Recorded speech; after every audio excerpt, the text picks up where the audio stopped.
Ton père, je regarde de temps en temps, d'accord. Oui. Moi, il regarde pas. Moi, chaque fois, je mets une notification sur Instagram. Ma mère, elle m'a, donc elle a les notifications et elle regarde.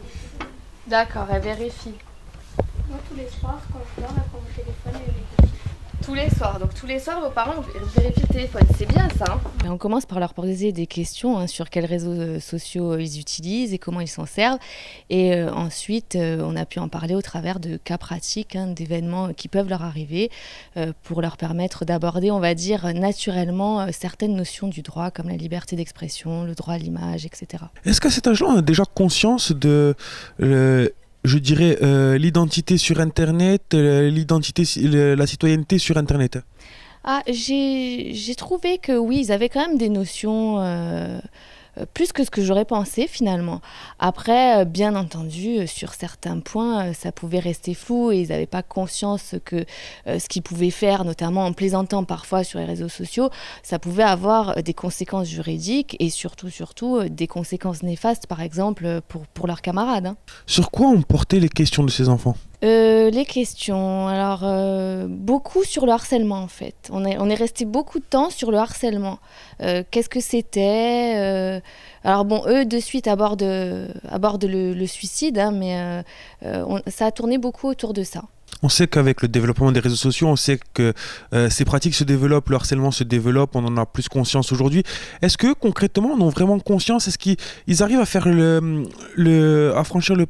à comprendre la différence entre harcèlement et rigolade, je dirais? Mais c'est ça, j'ai trouvé que la frontière pour eux, à ce niveau-là, elle était floue. Hein. Donc j'ai dû reformuler, etc. pour qu'ils comprennent que la moindre parole vexante, si elle était répétitive, eh bien, ça pouvait constituer du harcèlement et que le harcèlement, ça pouvait avoir des conséquences morales sur une personne très importantes. Effectivement, ils ont un petit peu de mal avec ça. J'espère que ça va mieux après mon intervention. Pour les réseaux sociaux, déjà, pour le compte, il faudrait demander d'abord aux parents. Voilà. L'accord parental. Une fois qu'on a fait ça, il faudrait demander si on a l'accord des autres pour publier sur les réseaux. Alors, c'est des phénomènes qui sont de plus en plus courants. Est-ce qu'on en voit beaucoup ici à Île-aux-Rousses et ici en Corse en général? Alors, je ne pense pas qu'on en voit plus qu'ailleurs, mais on en voit. Ce sont des problématiques qu'on a à gérer, effectivement, dans les collèges.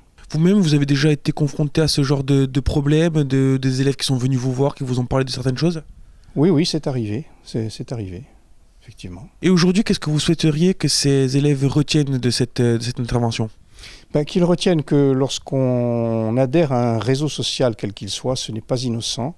Lorsqu'on clique « j'accepte les conditions », ça veut dire qu'on passe un contrat, c'est-à-dire un document juridique, qui engage l'élève alors qu'il est mineur et qui donne des droits au réseau d'accès à des données qui ne sont pas forcément toutes mettables communicables au public.